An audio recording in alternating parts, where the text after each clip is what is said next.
For our next guest, we have LaRese Purnell. And LaRese Purnell, he is, I call him the finance guy. That's how I've been describing him to people. But LaRese, he owns businesses in the city. He is a second-time author. He can, if you are starting off a business, he can help you get on the right path and let you know what you need to do. If you are just someone who just wants to build your own finances and get yourself to a good place with that, he can absolutely help you all with that as well. So can we give a big round of applause for LaRese Purnell, please?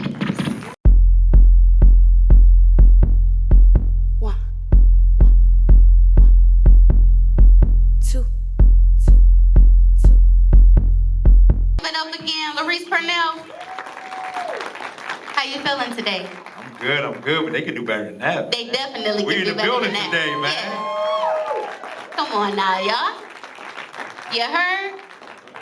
All right. How are you? I'm blessed. Just glad to be here today. Absolutely. It's great to have you here. So, just to get started, where are you from? I'm from Cleveland. I actually grew up in the Kinsman area.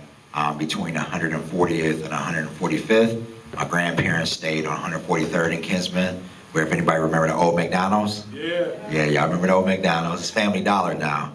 But I graduated from Warrenville though, so, you know, we lived all over the city, I'll say, but those are the two areas that people know me from, so.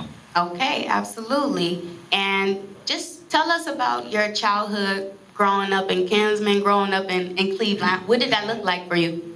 Man, I mean, we'll be here all night, you know, and I know we're in a time schedule, you listen, so, but no, just honestly, growing up was, you know, it was challenging.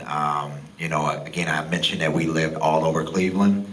I was born in Cleveland at the Ronald McDonald House when I was a baby. Then we moved to St. Croix, Virgin Islands. And then we came back, we would go back and forth.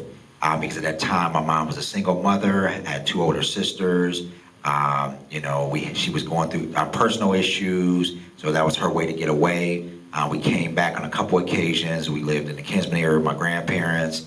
Then we experienced being homeless on many occasions. And people who know me know I've talked about this on many occasions. So I lived in shelters from Broadway to St. Clair.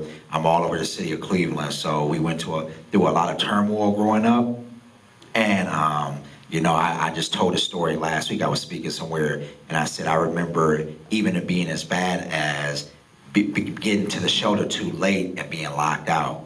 So not knowing where we would go on certain nights and being in a restaurant, you know. So when I watched something like The Pursuit of Happiness, when they slept in the bathroom, I remember sitting in a Wendy's and we were just there eating one sandwich, sharing it, and waiting for them to close because we want to stay and be someplace warm. So it's just, you know, when people see your glory, they don't really know your story, and they don't know what you've been through. So those are some of my memories growing up here in the city. So. Absolutely. So, okay, you grew up to a single mother. Yes. And you lived in homeless shelters.